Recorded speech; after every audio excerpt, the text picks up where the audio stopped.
Heyo.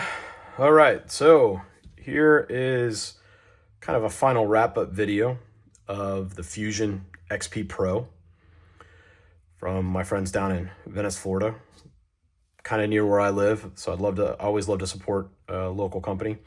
This is a gun that I purchased myself, and just want to give you feedback. 'Cause I know it's been making the rounds in social media. They've made a splash on SHOT Show last year and this year, which is awesome. Love to see the progress. This was kind of the first generation that they brought in, where it was a 4-inch barrel.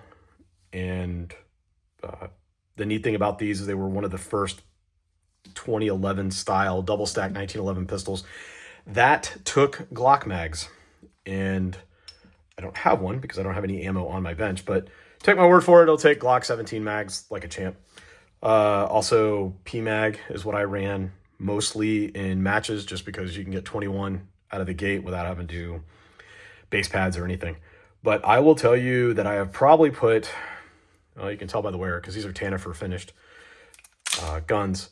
I have probably put a little over 1,000 rounds, and I have not had, and just make sure completely clear, nothing in chamber.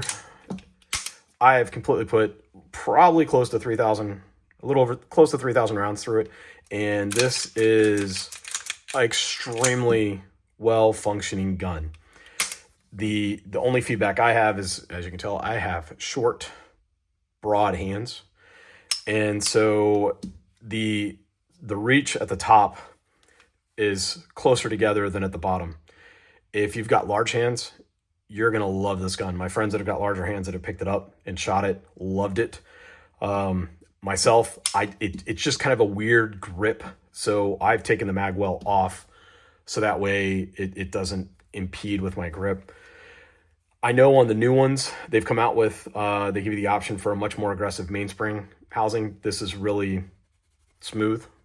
The other thing I did was disable the grip safety, because I have a tendency to grip so high, and with this grip, I'll have tight pressure here and looser pressure here. And so I had a couple times in the middle of a match where I pulled off the grip safety, and it was enough to elicit some few words. And so I went ahead and just, there's a couple different ways. One, you can cut the leaf spring. What I ended up doing was just cutting off the arm. And the other thing you can do is pin it.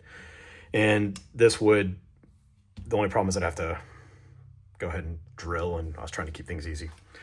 But yeah, no, I know the trigger pull on this one from the factory, I think is right at 3.5. It's a great trigger. I will tell you, the way that they're doing this, the way that they're importing them and finishing them here with their design, it's been nice.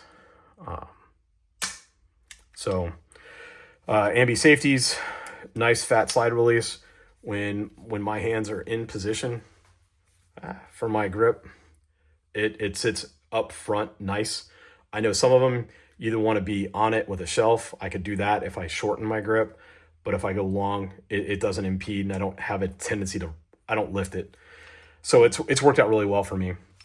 So I think if you're in the market for, you know, a lower cost entry into the double stack 1911 style platform, and you still like those Glock mags, you like being able to switch back and forth, this might be a really good option. Like I said, I mean, I've had no problems with it. They use there's nothing in here that, to my knowledge, is 100% proprietary. There might be, you know, kind of like the Dan Wesson, but this is a standard guide rod. You've got their version of the plug, but it's a bull barrel link. If I tore this down, it's a regular mainspring, regular 2011 or 1911 leaf spring. The grip angle, I believe, is what is going to be proprietary. I think the strut, if I disassemble the trigger, the strut, the hammer, all of that is your standard 1911. The safeties, standard 2011s.